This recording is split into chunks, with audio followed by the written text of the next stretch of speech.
Let's combat and fight back with maltracks. The war of the minds, they want control of the masses. And Common Core, they dumb us down in the classes. Without knowledge, we can't gain access. Build with the elders, take notes and write classics. We keep whining on the block, how it's gonna stop? Let's start supporting our own, make their supply drop. We buy stocks, then we buy blocks. Cause we know the truth and we tuned in to Dr. Maya. A BB Fahodier, a BB to me. Peace to all of my thinkers, truth speakers, and truth seekers.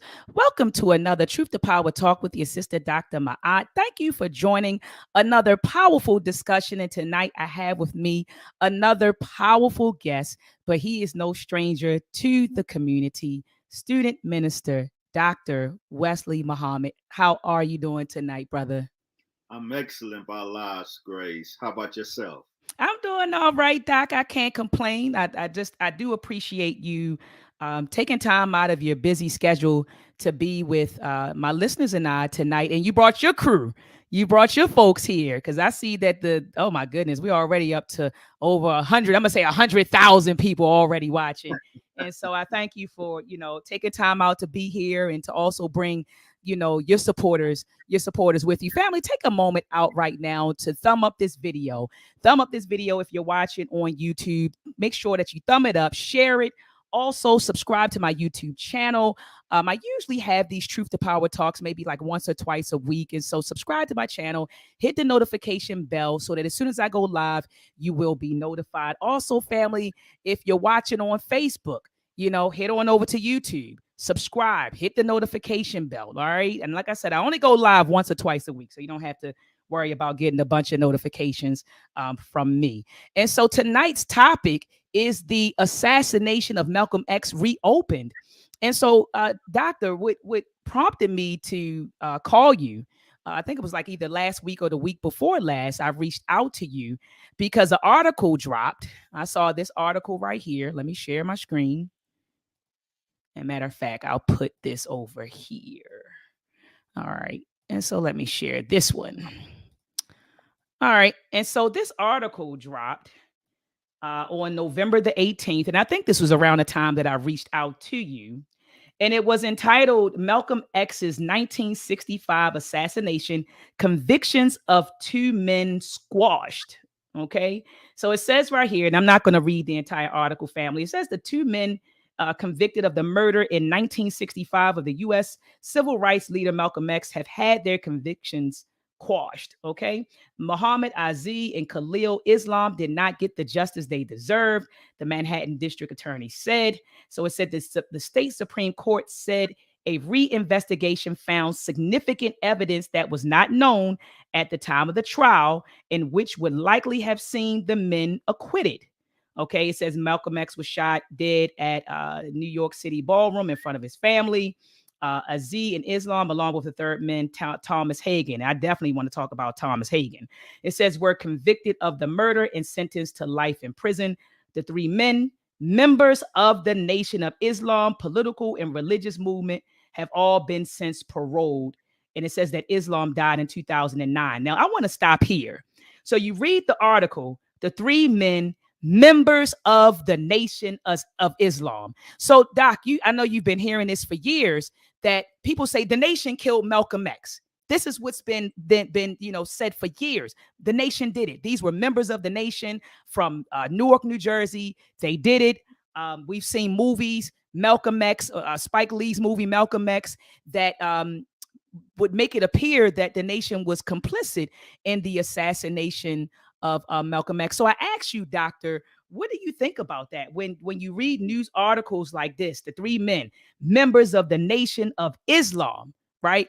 These were the people who killed Malcolm X. What do you say to the people who believe that it was the Nation and saying that these are members of the Nation of Islam? And so they say the Nation killed Malcolm. What are your thoughts on that, Doc?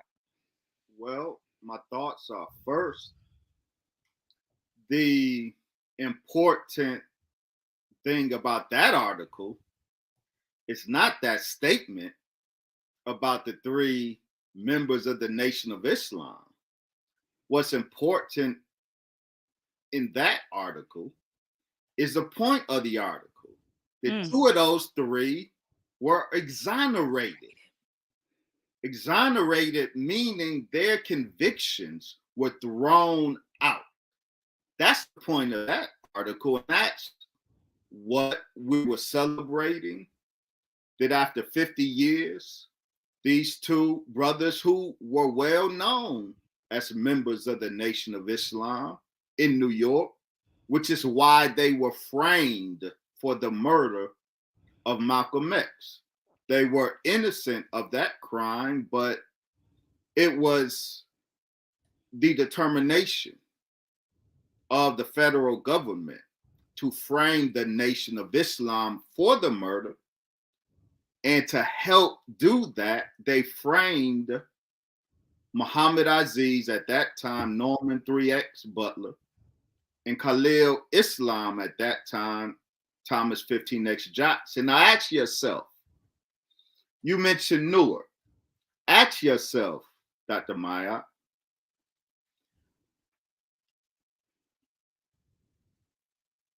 within days of that tragic event, February 21st, 1965, within days, they knew they had pictures of all 5 of the execution team. They identified Leon 3X Davis.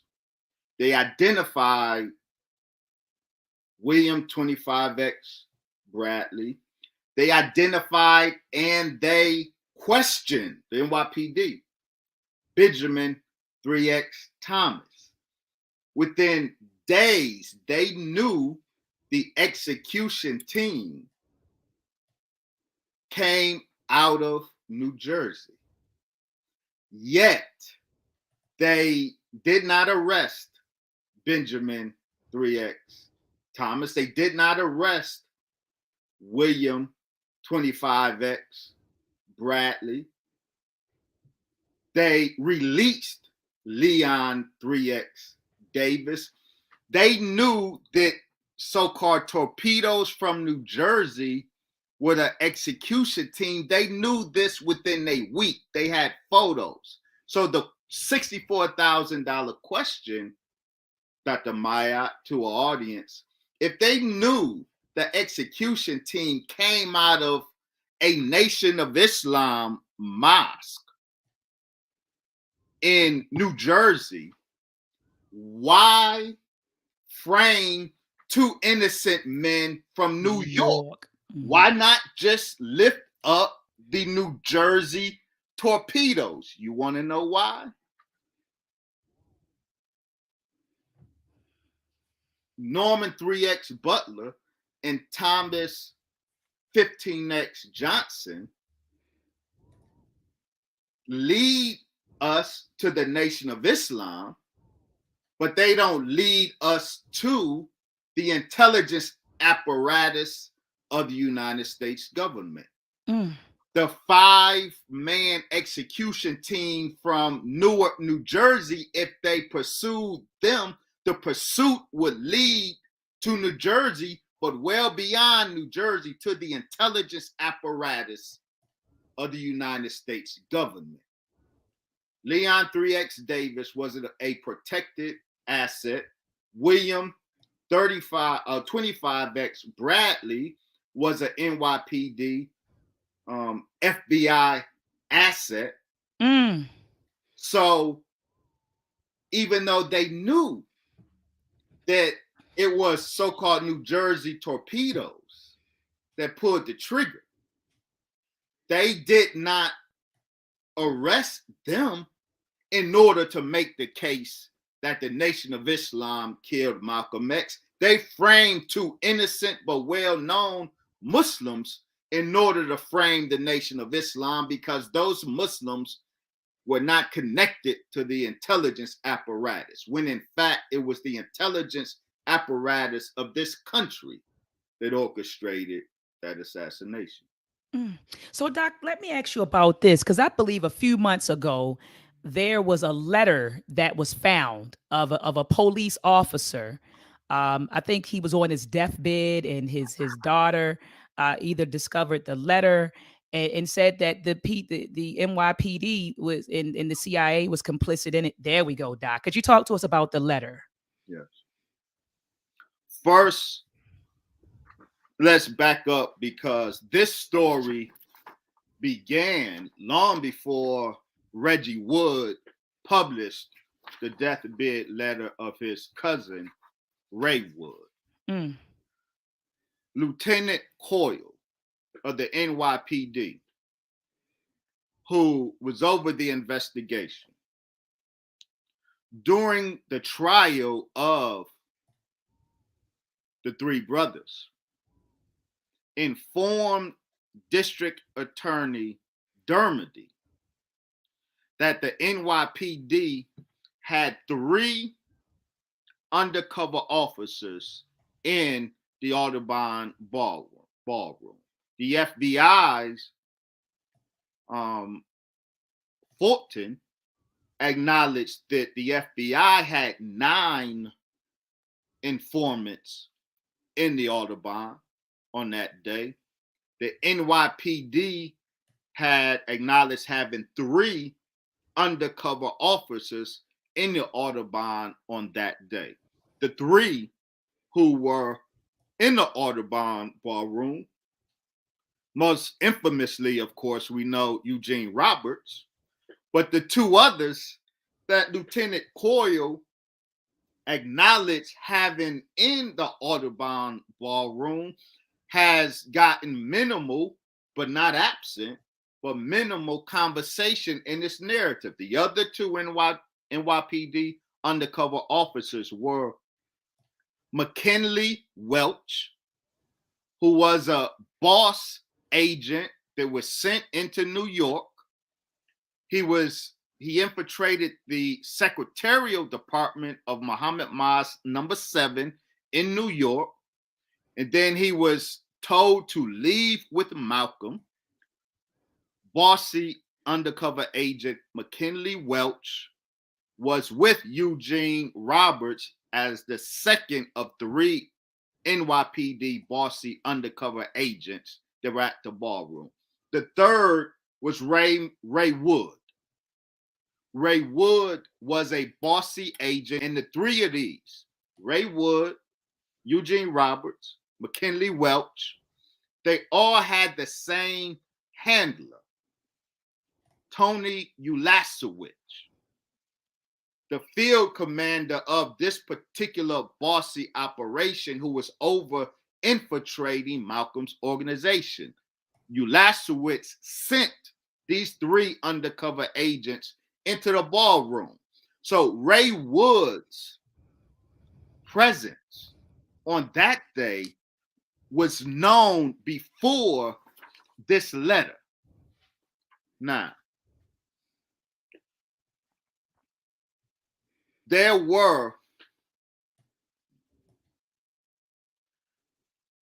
a lot of talk of the second suspect that was caught. There were actually 2 second suspects caught. Ray Wood was sitting in the very first row on the right side. The assassination team was sitting on the left side facing the stage. When the shooting started, Ray Wood in the first row, Ray Wood, a very light-skinned, Latin-esque looking gentleman, he ran to the exit immediately to the left of the stage.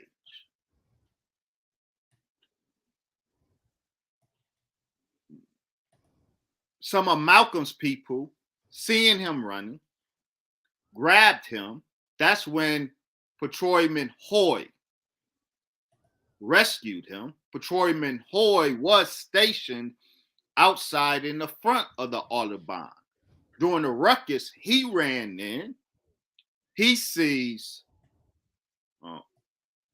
Ray Wood being grabbed and handled by a crowd. Patrolman Hoy rescues Ray Wood. They go out the left exit, get in a police car, and drives to Wadsworth police station. Now, there was another second suspect caught at the scene of the crime. That's Leon Davis. Now, why I bring this up, because there's some confusion, because both of these gentlemen are light-skinned men. And so the story, the accounts of this light-skinned second suspect became confused and conflated in the literature. But it's important to distinguish the two, and we can distinguish the two. How? Well, we know that Ray Wood, who was sitting in the front, we know from the book that his cousin Reggie Wood published, giving more details of Ray Wood's account beyond what is here in the letter. Talmadge Hare and Leon 3X Davis were sitting in the front row on the left side. When they shot, they turned around and ran down the second aisle. The two of them ran down the second aisle to the exit to the front. During the shooting, both Hare and Leon Davis got hit. Hare got hit in the leg. Leon Davis got hit in his side. Multiple witnesses say before Hare exited the Audubon ballroom, this light-skinned, the other one who was running with Hare, all of them described as light-skinned, the light-skinned shooter, but he shot in the side. He exits the Audubon before Hare. He gets accosted by the crowd. Then Hare exits. He gets accosted by the crowd. So at the front of the Audubon, there are two shooters who are getting handled by the crowd. Both of them. Now, Herman Ferguson gives us a very deep one of Malcolm's people, one of the most important witnesses on that day. He gives the account of when this wounded light-skinned one, Leon 3X Davis, is put in a police car that has officials, he calls them brass of the NYPD in it. Not regular patrolmen, not a regular RPM car, but this car had police brass, and it is in this car that the wounded light-skinned shooter is put in. So Patrolman Hoy captured Ray Wood in the side of at the side of the Audubon. An unidentified brass rescued Leon 3X Davis at the front of the Audubon. Both of these are light-skinned second suspects that were caught by the police, but one was wounded, the other was unwounded. The final thing I want to say on Ray Wood, why it's important that that background is put out there.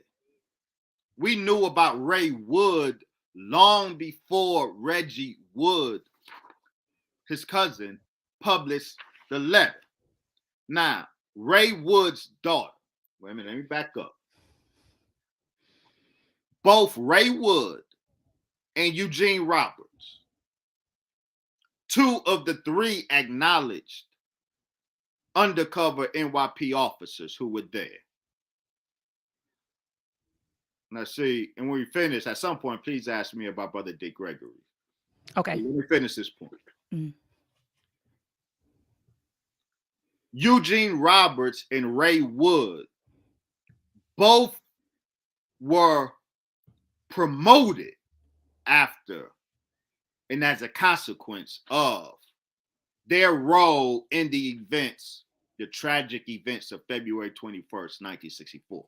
Both of them. Ray Wood was promoted and awarded the Statue of Liberty case that he was working was a case to rob Malcolm X of his internal security, led by Khalil Saeed, who was arrested as a result of Ray Wood.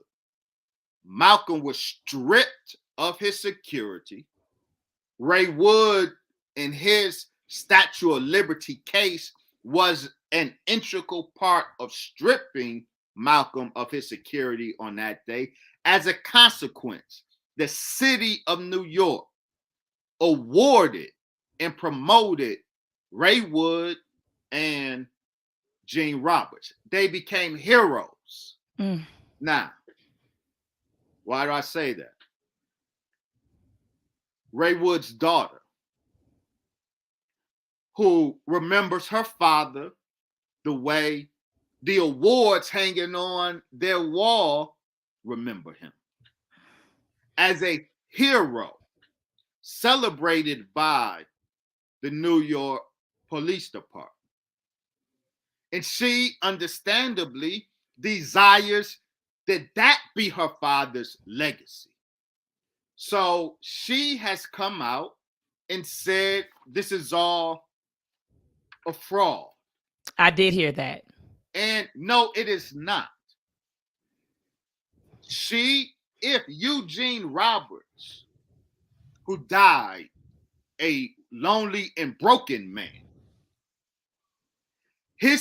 imagine his daughter saying, no, we want to remember my father the way the New York Police Department celebrate him. We want that to be his legacy. But the facts say that Eugene Roberts' legacy was he was a participant in the murder of Malcolm X, the same with Ray Wood. I love his daughter is a beautiful daughter, but she wants his legacy to be defined by the New York Police Department, who celebrated him for his participation in the murder of Malcolm X. So no, we love her, but her rejection, her claim that this is false, must be rejected as the wishful thinking of a loving daughter. We understand it, we're sympathetic to it, but we reject it because we knew about Ray Woods as one of the 3 undercover officers acknowledged by Lieutenant Coyle. We knew that long before Reggie Wood published this letter.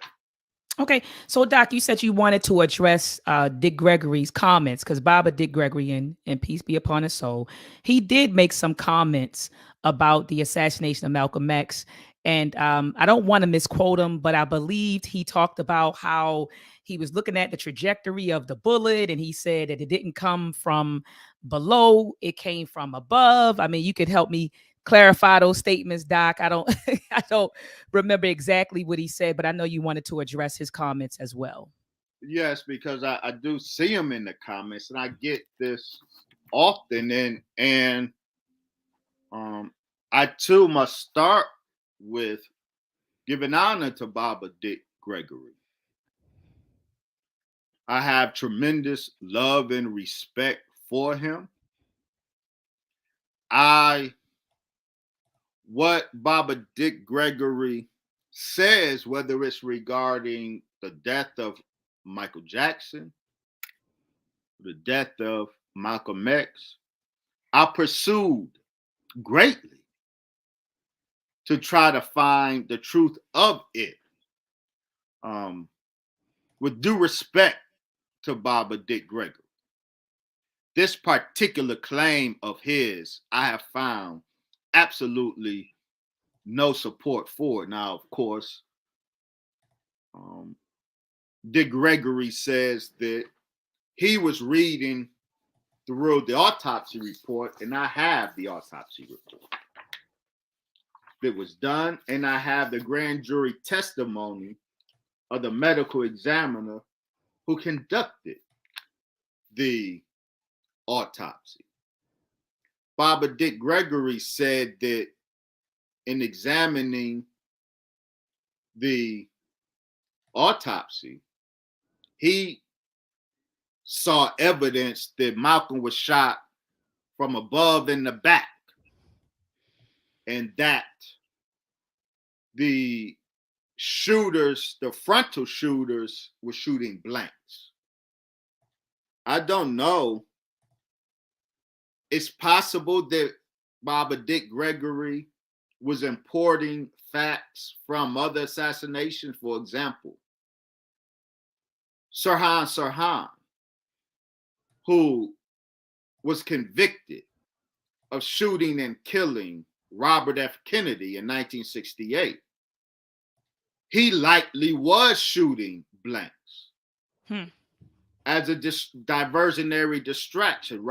Senator Robert F. Kennedy was shot clandestinely from the back, while the patsy shot blanks. It's also the case that Yigal Amir, the patsy shooter of Israeli Prime Minister Yitzhak Rabin, that he too was shooting frontal blanks.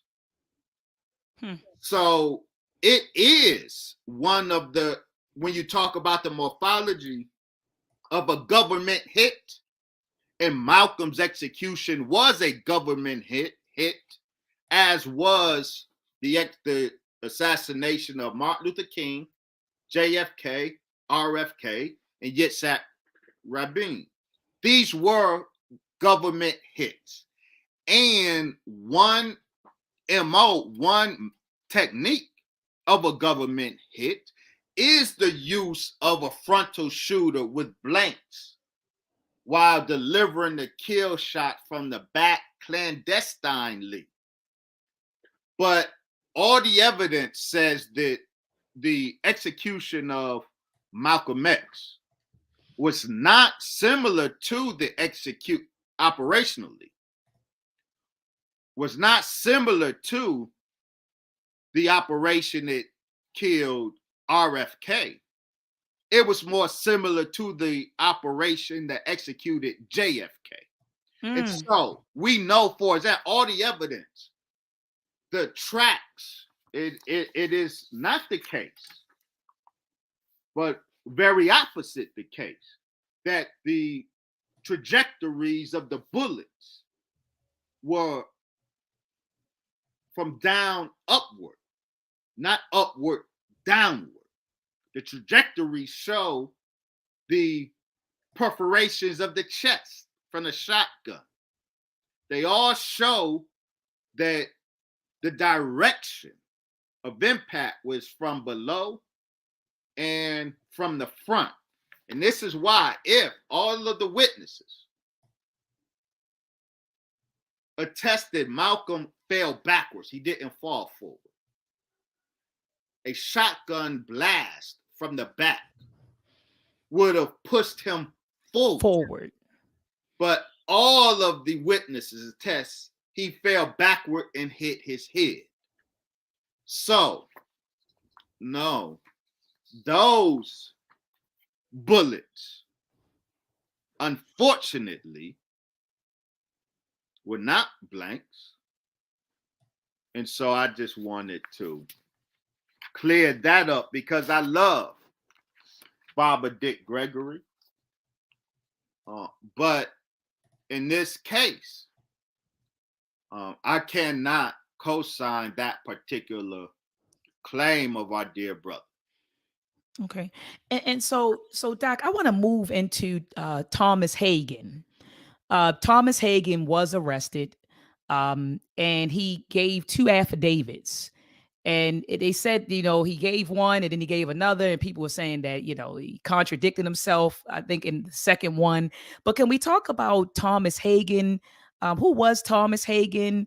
And what did he speak about in these affidavits? Do you think that he was being truthful in these affidavits, Dr. Wesley?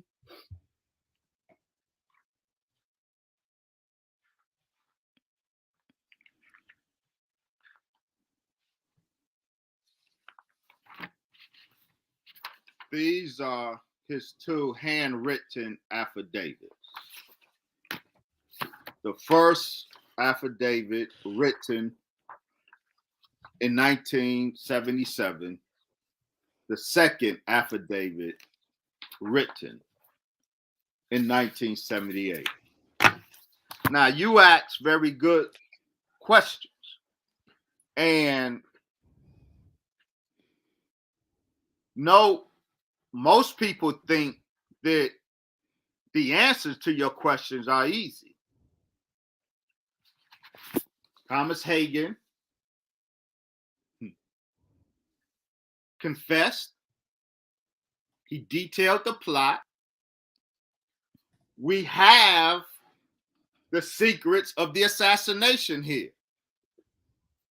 We have good reason to reject that postulate. While I believe that there is important information in these two documents, it is very clear to me that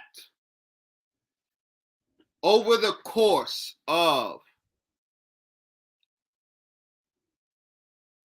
I'm going to switch, Talmadge Hayer.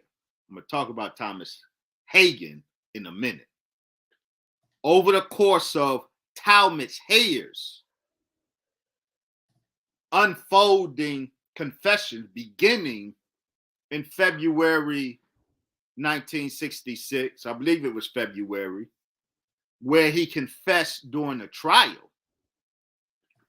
From that confession, the evolution of his confession, including the affidavits, including his discussions with Gail Nobles, including his discussion with Peter Goldman, including his discussion with Tony Brown, his confession has, and importantly, his conversations with attorney William Kunstler, his evolving.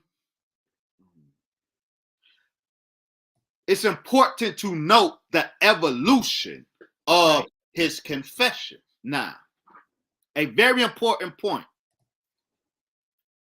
With the recent exoneration of our two brothers, Muhammad Aziz and Khalil Islam, if you read, and everyone should, the 43-page motion that the Manhattan DA presented, which resulted in the exoneration, he outlines the very robust investigation that his office, in collaboration with the Innocence Project and others, the intensive investigation they did, reinvestigation regarding the matter. A key point that the Manhattan DA makes here is they made contact with Talmadge Hayer. And Talmadge Hayer refused to participate in this investigation. For many people, that may come as a surprise. When I heard it, I was not surprised that Talmadge Hayer would refuse to participate in this investigation. Why? Well, first, let's go back a little bit. Let's go back to these affidavits. While I believe there is truth in here, I believe that it certainly is not the full truth. One, please note that both of these affidavits are in the name of Thomas Hagin. And why is that important? Because that is not his name. It's not a name that he used. It's not an alias that he used. Talmadge Hayer, during trial, details how the misnomer Thomas Hagin derived. He says during court that as he was running out and the crowd was beating on him, and he's fearing for his life, when the police officer reached in to save him, he's asking him questions. He's not the same. He's asking what his name is. He gives his name, Thomas Hare. That's his name. That's the name the FBI has him on because he was arrested. He had a FBI file. But in the melee, the officer heard Thomas Hagin. Thomas Hare tried to correct him, but for whatever reason, the officer, it appeared, maybe to Hare, the officer wouldn't free him until he answered to Thomas Hagin. Whatever the case. Now, that part is my speculation. What isn't speculation is the ideology of Thomas Hagin. The officer misheard Thomas Hare give his name, and because Thomas Hare wanted to be free, he ultimately, the second time the officer said Thomas Hagin, he said, yeah, fine.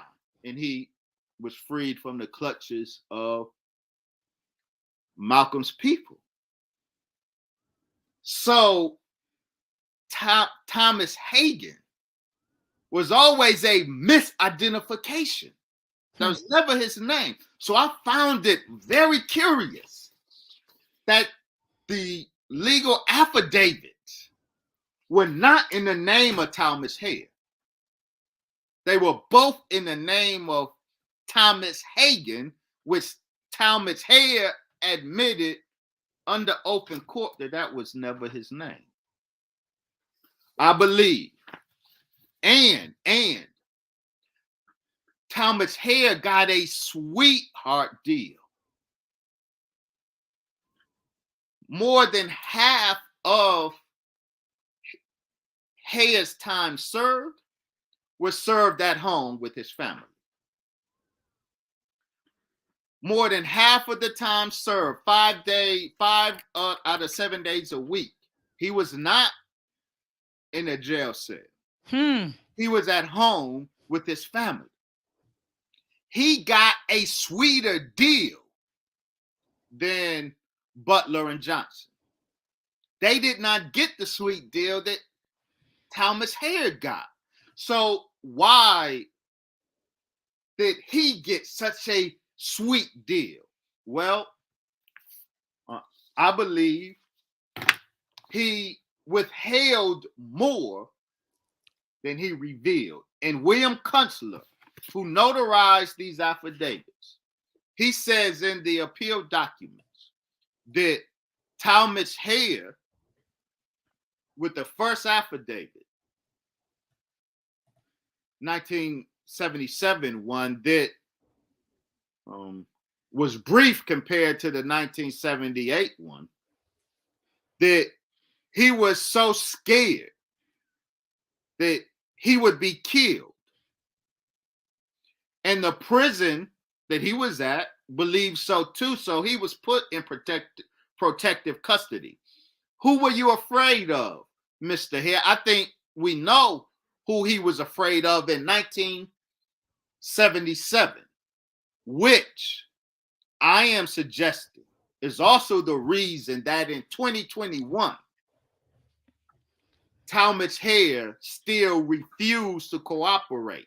Why would you refuse to cooperate in 2021? So many people dead, but you won't cooperate with the DA's investigation to exonerate the brothers, which will then vindicate you.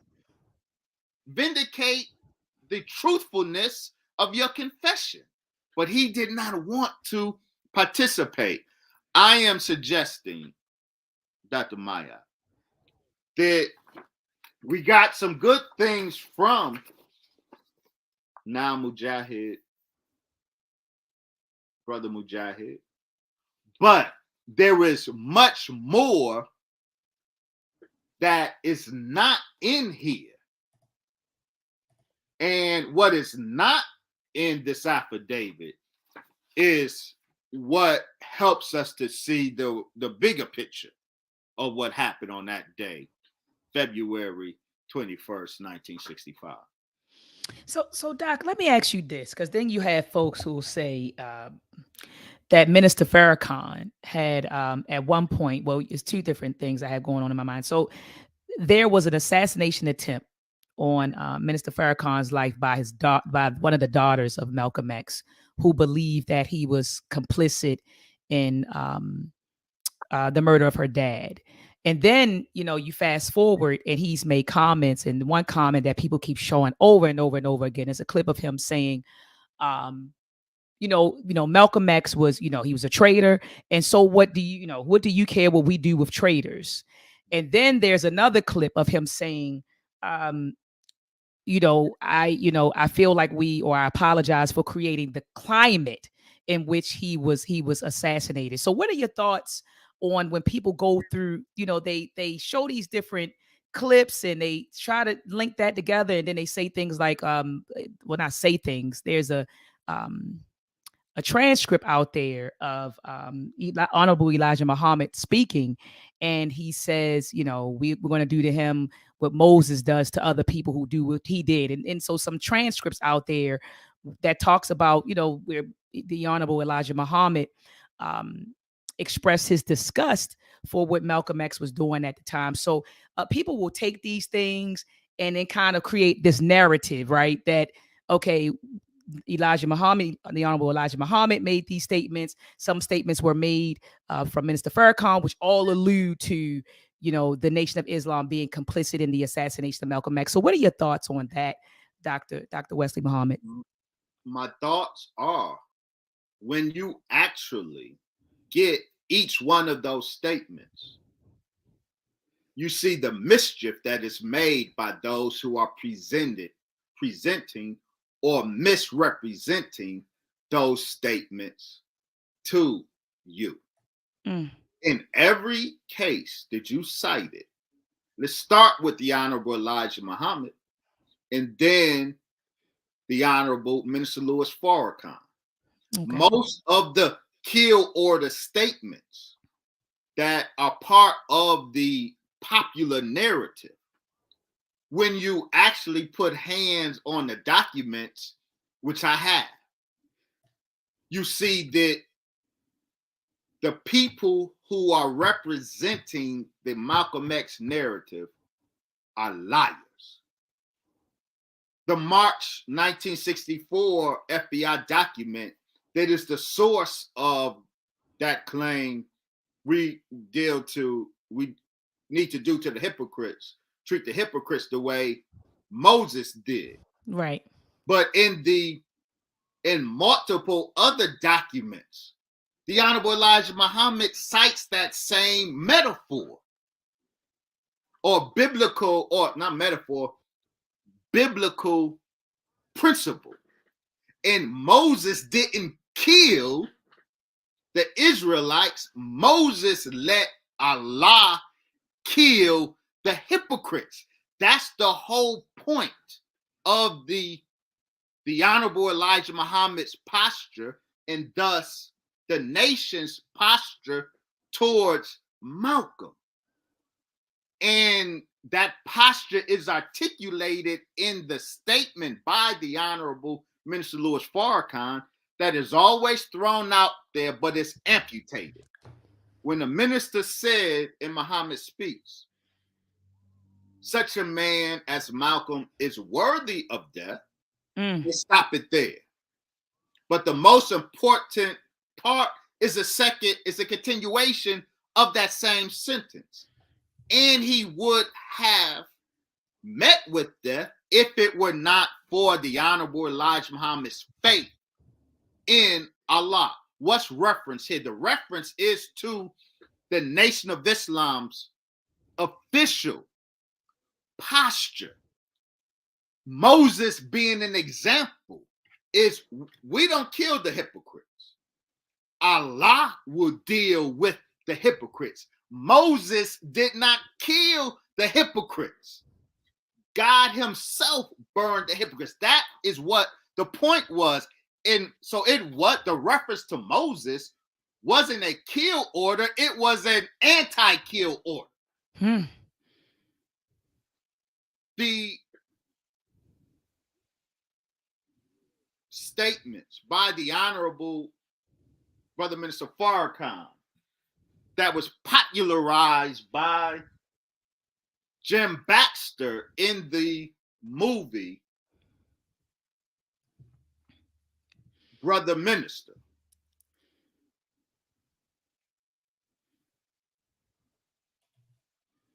The statements about if we deal with our traders, what business of it is yours? Yes. The very context, the very event is mischievously misrepresented. Jim Baxter, in his infamous, right here, this is what popularized that mischief.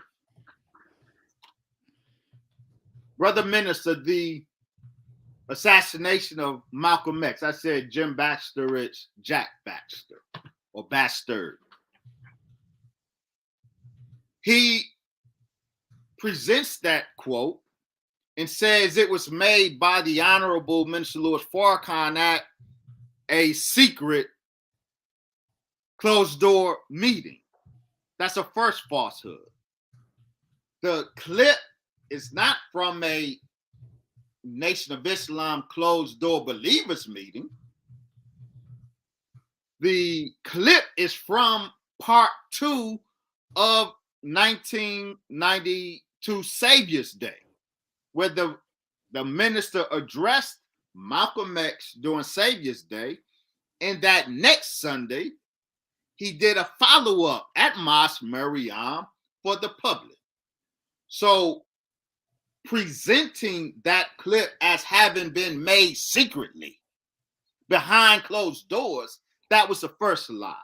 And then the statement was ripped out of his context. If you listen to it, the minister was never saying we killed our traitor. He made it clear in that lecture that the Honorable Elijah Muhammad ordered him and all of us to leave Malcolm alone. So whatever was inspired in our heart by what Malcolm was doing against his teacher, whatever was in our heart, we could not act on it. The minister then says, but what business is it of yours, you people out there who got so much to say about how we handle our internal affairs? He said, but what business is it of yours? And then he raises the hypothetical. It's very clear. He raises a hypothetical. If we did deal with our traders like that, what business is it of yours? Did you make him? Did you teach him? Did you put him before the world? That was a hypothetical. It's very clear. And he says clearly, we could not touch Malcolm because the Honorable Elijah Muhammad disallowed us to.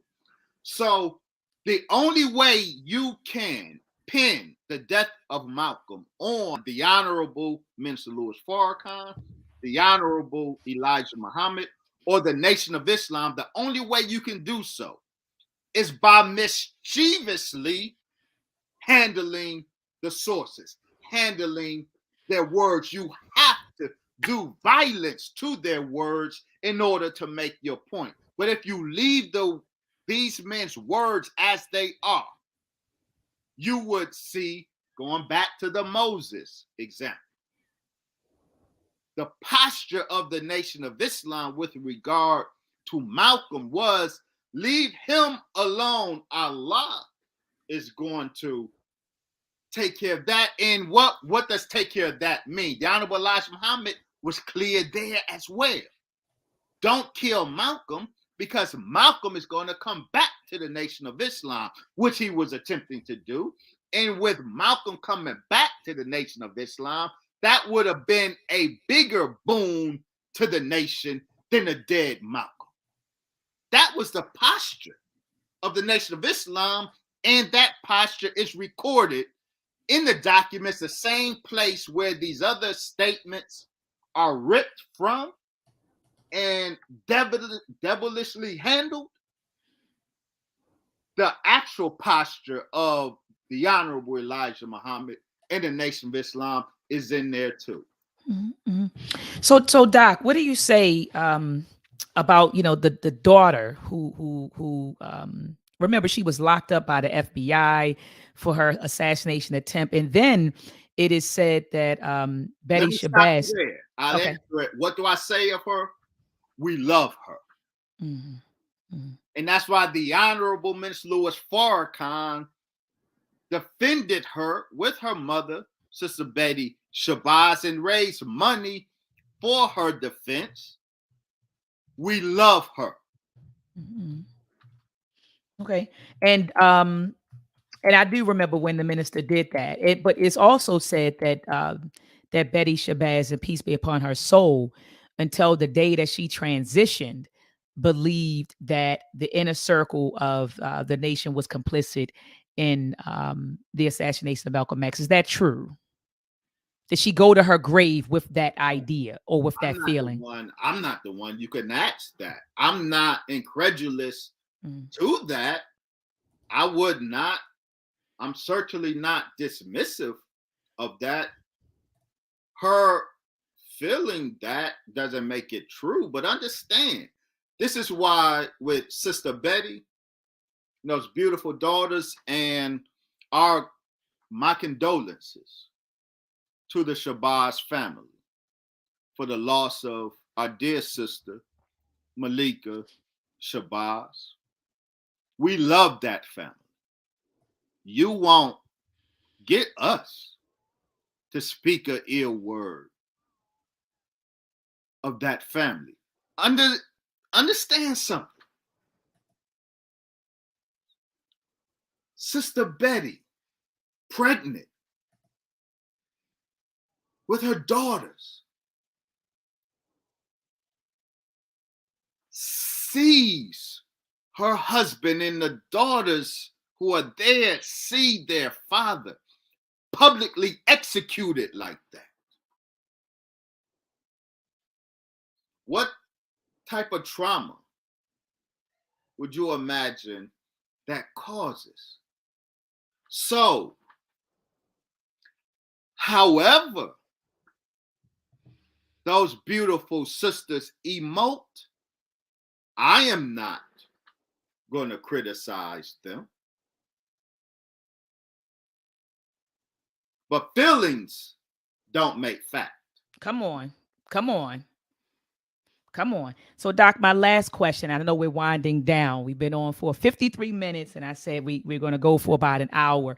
What are your thoughts about the Netflix series Who Killed Malcolm X, or Who Shot Malcolm X? It was a Netflix series. I think it was maybe 6 or 7 part series. And I'm pretty sure you got a whiff of it or saw it. But what are your thoughts on that series? Oh, I've studied it. You studied it in great detail. The Netflix series is an example, a textbook example of a particular intelligence operation called a limited hangout. Limited hangout is an operation that both the FBI and the CIA, but mainly the CIA, engages in. Limited hangout is an intelligence operation in which the agency will disclose a lesser crime publicly in order to conceal a greater crime. So it will, in a limited fashion, hang out, dang out guilt of one thing, the aim of which is to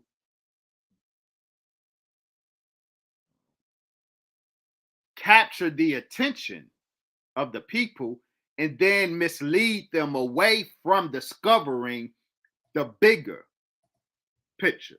That's what Netflix's Who Killed Malcolm is. How do we know that?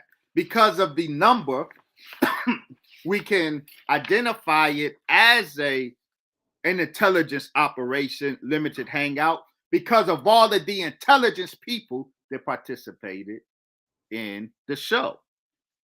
Intelligence bossy operative Tony Bowser, Arthur Fulton, FBI agent, Gary Future, bossy agent, John Fox, FBI historian. The number of intelligence personnel who participated in the Netflix series Who Killed Malcolm X is proof positive that this was an intelligence operation, specifically a limited hangout. Now, how should we visualize this limited hangout? It's very easy, very transparent. First, understand that Abdul Rahman Muhammad is not the historian of the material.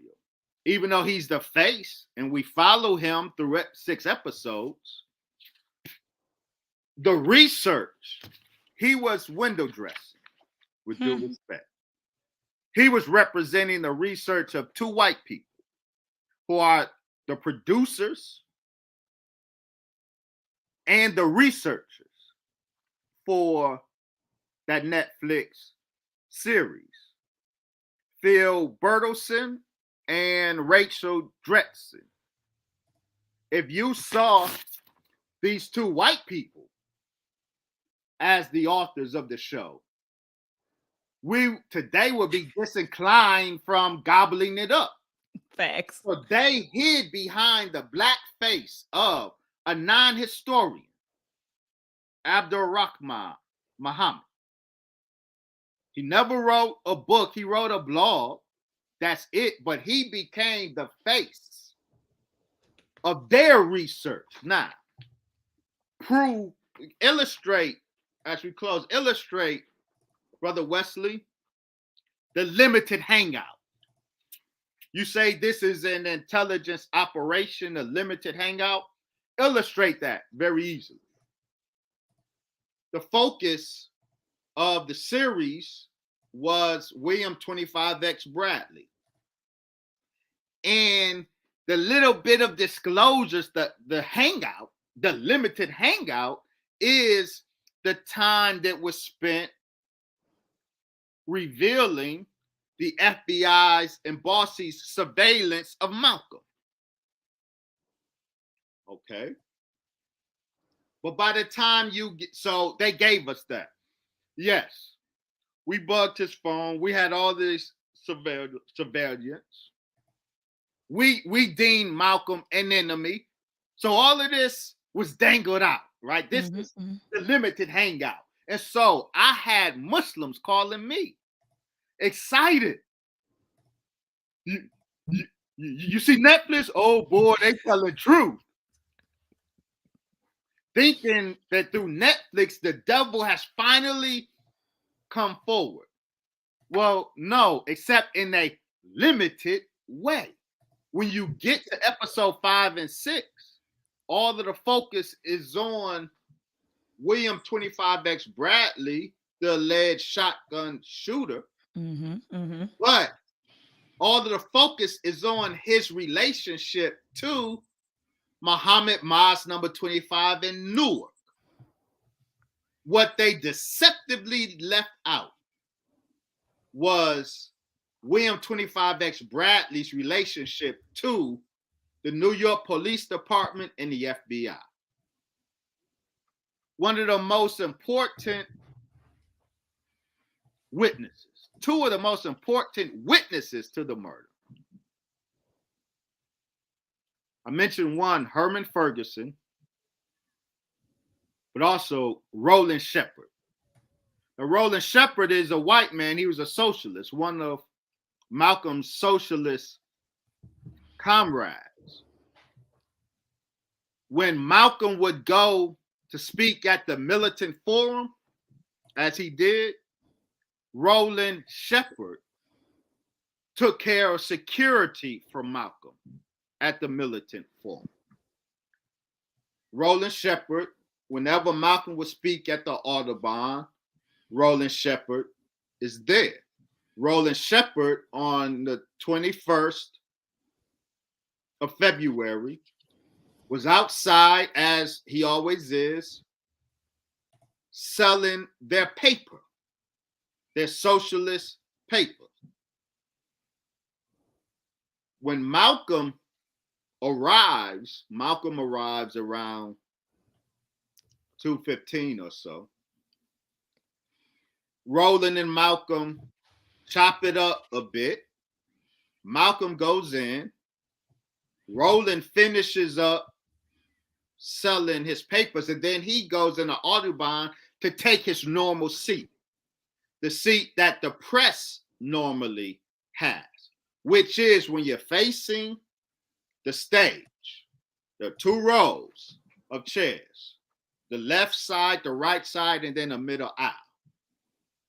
Roland Shepard and the press, often the white press, normally sat in the front row on the left side facing the stage. Roland went to take his seat, his normal seat in the front row left side with the rest of the press. Gene Roberts, the bossy agent, stops Roland. And we're talking about Netflix. I'm illustrating what the critical information that the Netflix series left out, the limited operation. Mm-hmm.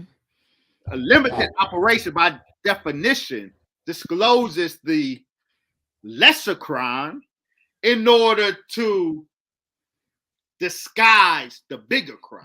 So I'm illustrating that. Roland goes to his seat in the front row left side, but Gene Roberts comes to him and says, Roland, you're not sitting here today. He takes him over to the right side and sits him in the front row. Roland says he thought that was strange, but he figured, okay, well, maybe it's because there's some VIPs who that front side is reserved for. So he goes over to the right, but as he takes his seat, he turns because he wants to see who it is that is sitting in his seat. And as he turns and looks, he sees not any white people, VIPs or otherwise. He sees this big, burly black dude, beard, with a gray trench coat on. Bradley. He didn't know who he was, yes. But look, follow. He said, okay. So he takes his new seat. The guns start. The shooting starts. He sees Bradley with the shotgun. Of course, he's not known as Bradley. He sees it fine. Fast forward to the next week. The NYPD calls him in to make a statement as a witness in their Manhattan station. As Roland Shepard is being interrogated by the NYPD about what he witnessed, they lay out pictures. Say, do you know these people? The pictures include members of Malcolm's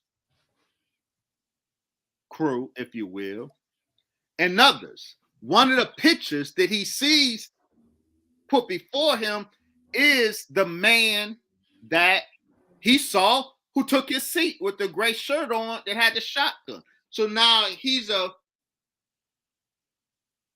afraid.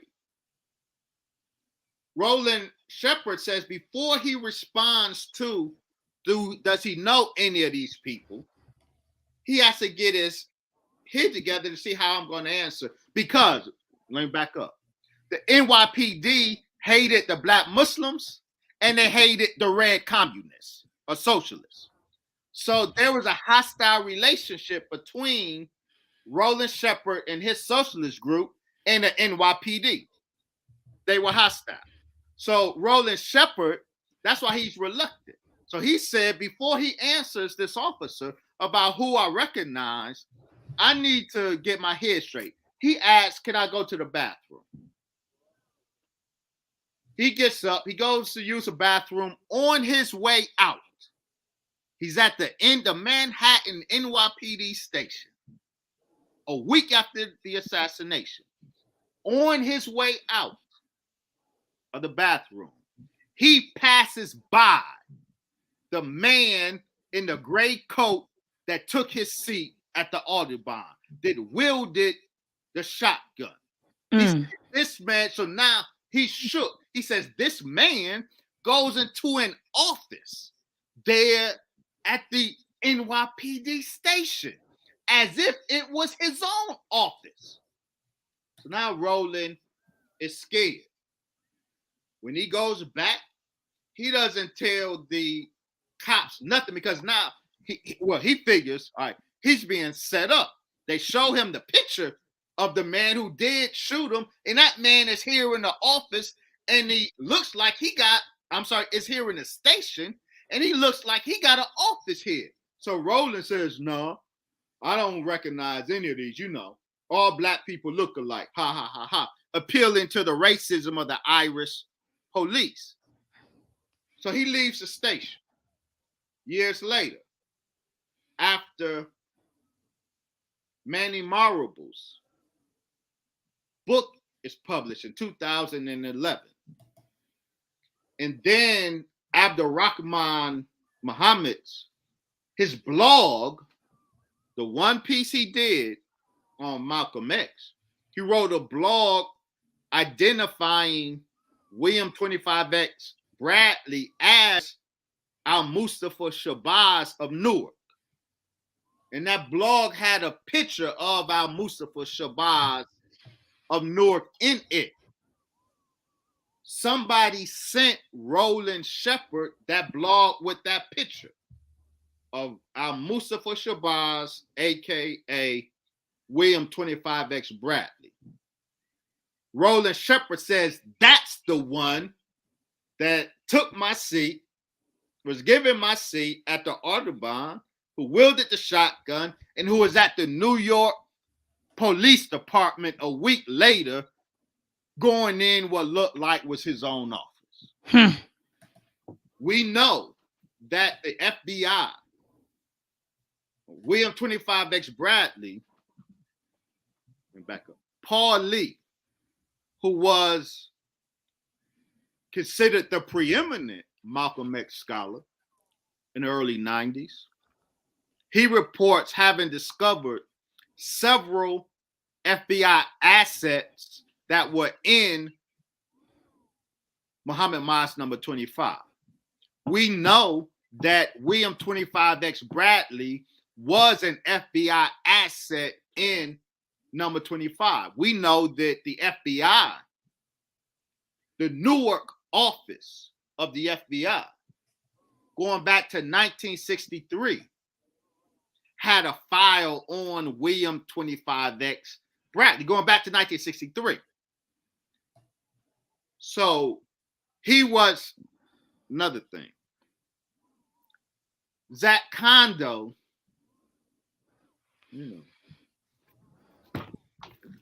author of this book, but since I'm holding up books, I would recommend this book by our brother, student minister Dimitri Muhammad. If you want to buy a Malcolm X book right now, I certainly would advise this one over against this one, though this one has its value. But he's mystified in here because the descriptions of the shotgun wielder describe him as having such expertise with the shotgun, a very difficult weapon to wield.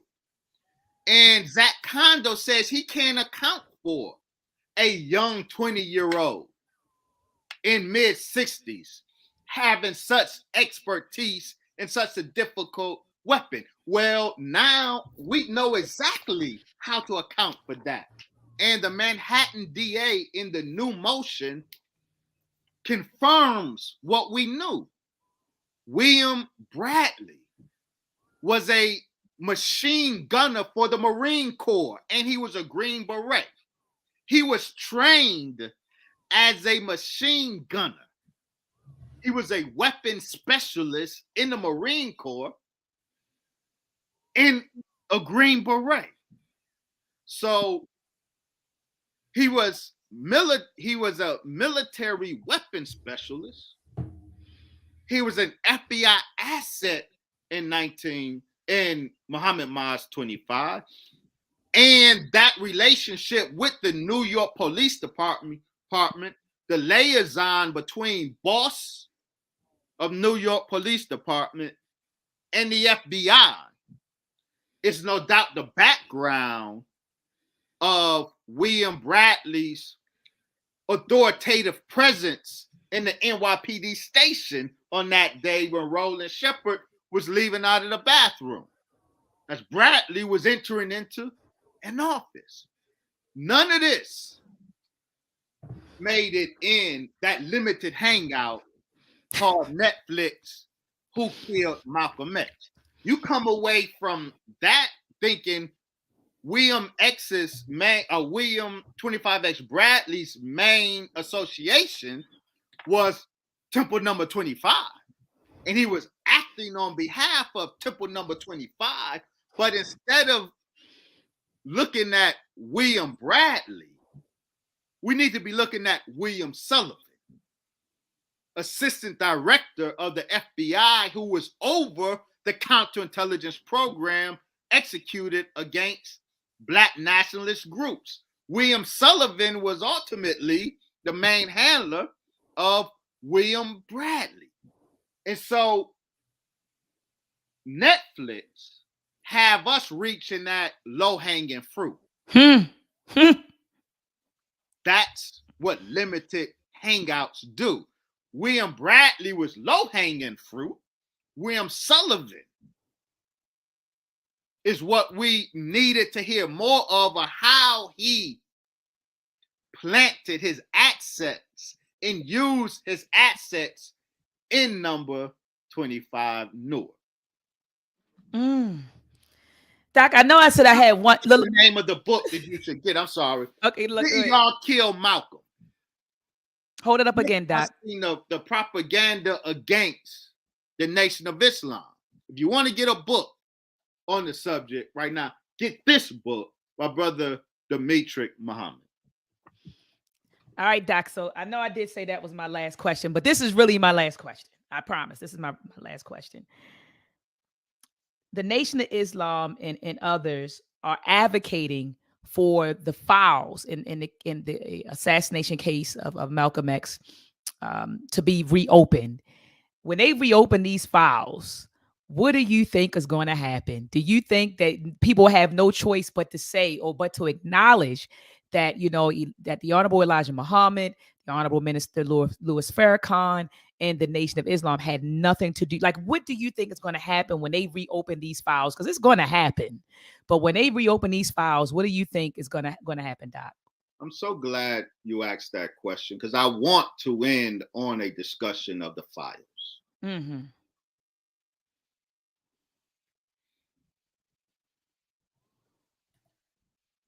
The Malcolm X narrative, the official and the popular Malcolm X narrative that is constructed by the 5 horsemen of Malcolm X scholarship, the 5 horsemen being Peter Goldman, Carl Evans, Zach Kondo, Manning Marable, and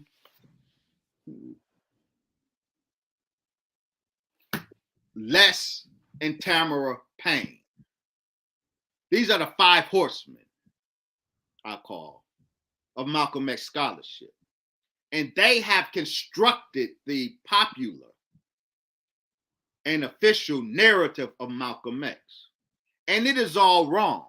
Whenever Dr. Maat, I speak on the subject of Malcolm, invariably you get people who say, I never heard that before, which is fine. But in more cases than not, that thought is immediately followed by a second thought. I never heard that before. That nigga making that up. The reason you never heard it before is not because I'm making it up. It's not because I'm privy to some secret information. The reason you never heard it before is because the architects of the narrative that you rely on are guilty of the crime of commission and the crime of omission.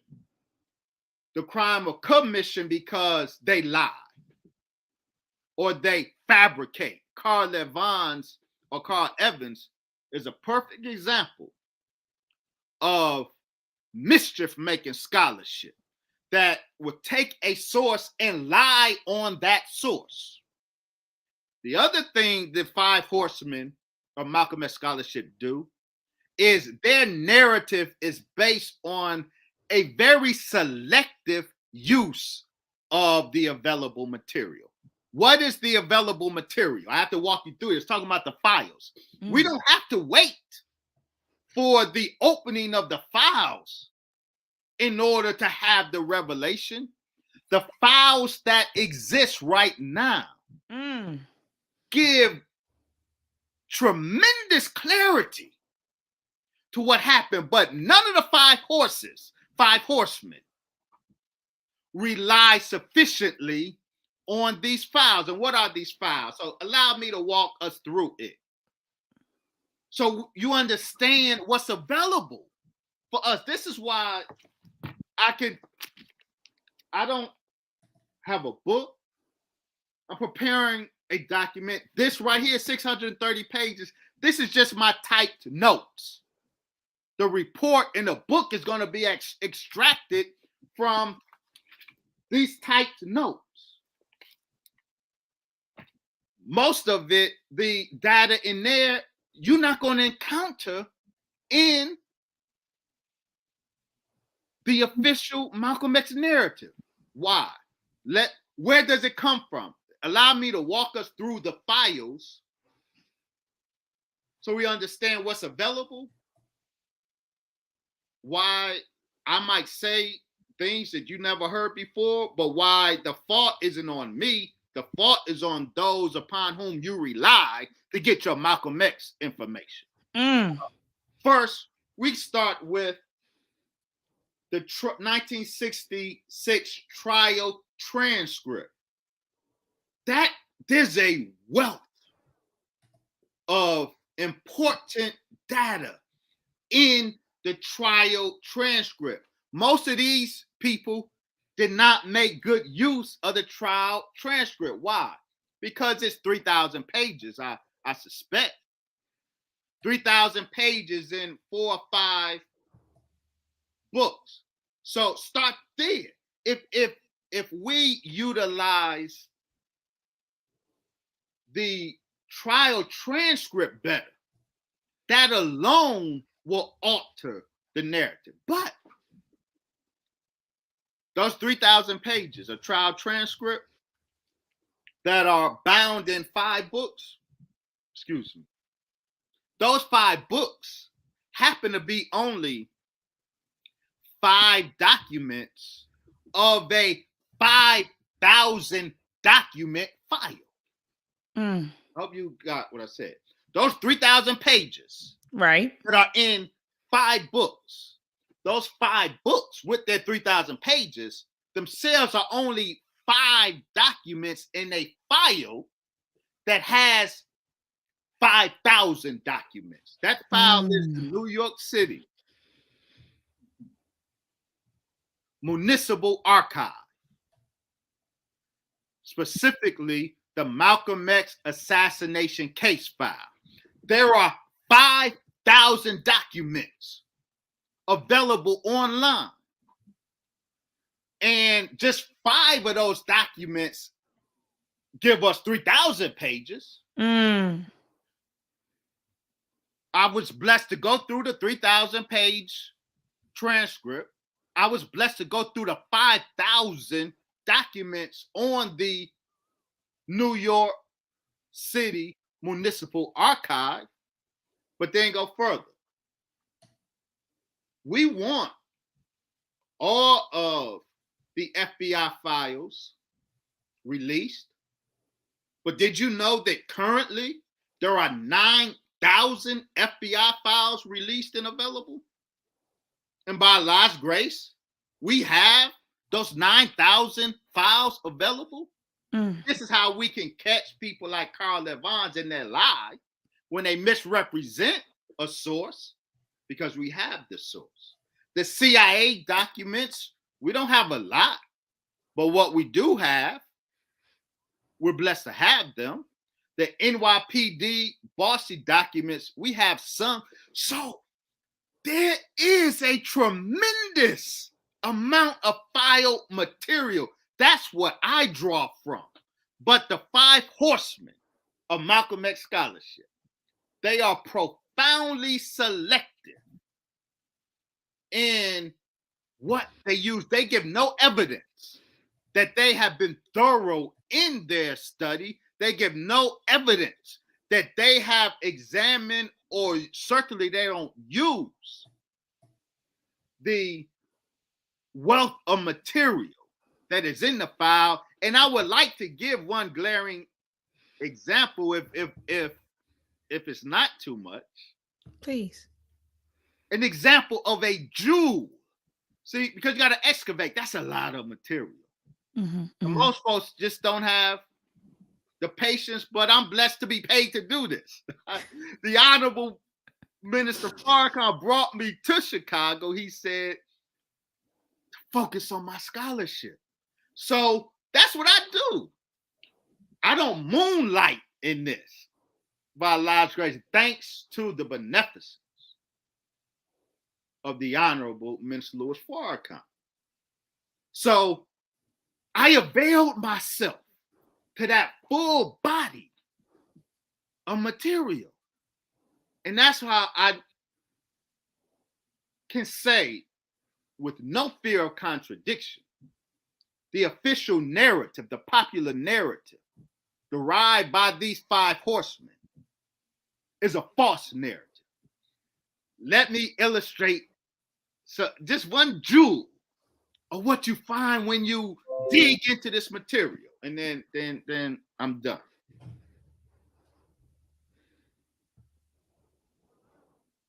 The last week of his life,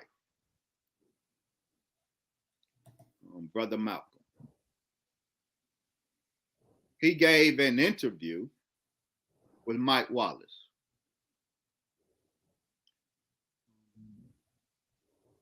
Mike Wallace says to Malcolm, so well, you say the Muslims are trying to kill you now. We didn't get to it, but you have to know, Malcolm's house was firebombed in a FBI, NYPD involved operation on the 14th. On the 15th, he's angry, understandably. He's blaming the Nation of Islam. By the 21st, he's not blaming the Nation of Islam. He is saying that that's a mistake that he made on the 15th, prematurely blaming the Nation of Islam. But I digress. On the 15th, he's angry. He's blaming the Nation of Islam for seeking his life. Mike Wallace says to him, well, Elijah Muhammad says, and then he quotes the Honorable Elijah Muhammad, saying, we the nation, we the Muslims, we don't carry weapons. We don't carry guns because we are a non-gun culture. I didn't say an anti-gun culture. We are a non-gun culture. When Wallace hits Malcolm with that, Malcolm says something. Malcolm says, well, two brothers were sent to me with revolvers. They had guns. So Malcolm is saying, well, they talk that non-gun talk, but two brothers who were with them were sent at me with revolvers. And that becomes an important part of the false narrative. Those two brothers are Abraham Bey and Orbit Bey. Muslims they originated in Kansas City. So the narrative is that, these two FOI, Orbit Bey, Abraham Bey, and Orbit Bey were sent, presumably by the nation, to kill Malcolm with revolvers. Well, when you actually dig in a file, you find something extremely important. Orbit Bey and Abraham Bey were NYPD assets. Their gun culture their gun possession didn't originate from the Nation of Islam. They were part of a counterculture that was developing in the nation in 1963-64. We know when they got their guns, and we know who they got their gun from. Seizu Takahara, the CIA agent and Asian who was sent to infiltrate the Nation of Islam, he trained the assassins of Malcolm X in assassination, but he was with Malcolm X. He trained Malcolm's people for security, but then behind the scenes, he trained the assassins of Malcolm because Seizu Takahara was a CIA agent in the Nation of Islam. He's the one that gave people guns. Thomas 15X Johnson, he says he was the first official to be caught with a gun. No, he shot Benjamin Brown because he says he was the first official because we are non-gun culture. He was the first official. He was a lieutenant in the Bronx. He was the first official to be caught with a gun, and he was put out the mosque because that's the law. Where did you get your gun from, Thomas 15X Johnson? The same person who Abraham Bey got his gun from, that Orbit Bey got his gun from.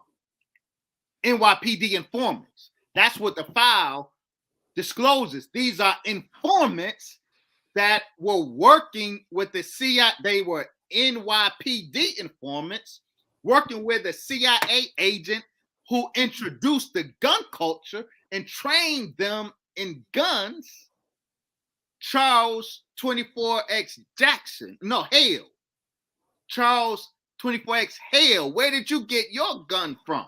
The same person. So the gun counterculture within the nation that Abraham Bey and Orbit Bey represented was not the Honorable Elijah Muhammad. They were intelligence assets. And so when Malcolm says, well, basically forget what Elijah's talking about. These two brothers were sent to me with revolvers, not by the Honorable Elijah Muhammad.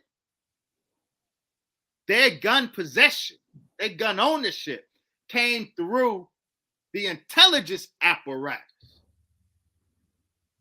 No one who quotes Malcolm at that moment, citing this as an example of the nation trying to kill him with guns, none of them revealed that those weren't Nation of Islam guns.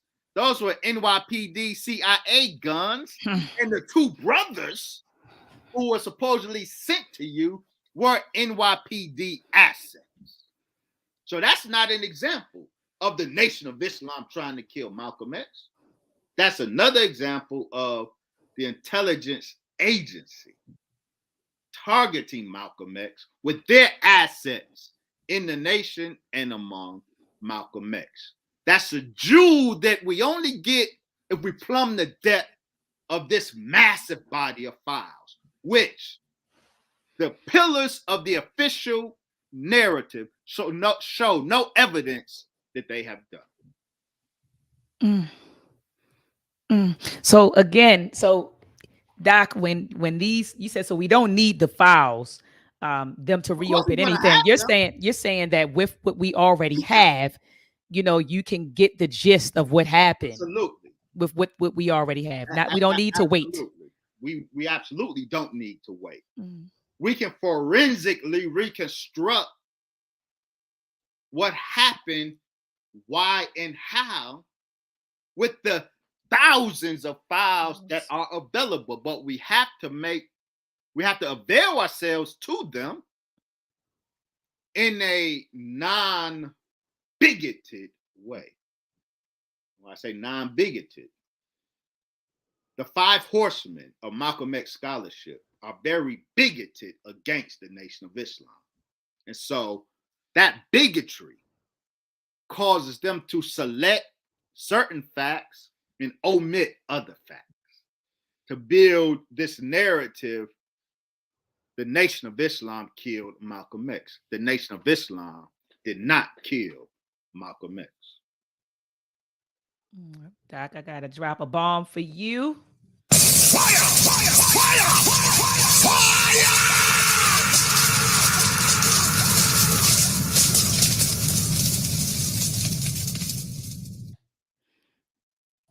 Dr. Wesley, do you have any closing words for the listening audience, Doc? I'm thankful, Dr. Maat, to be extended the opportunity to come on your platform. It's a wonderful platform.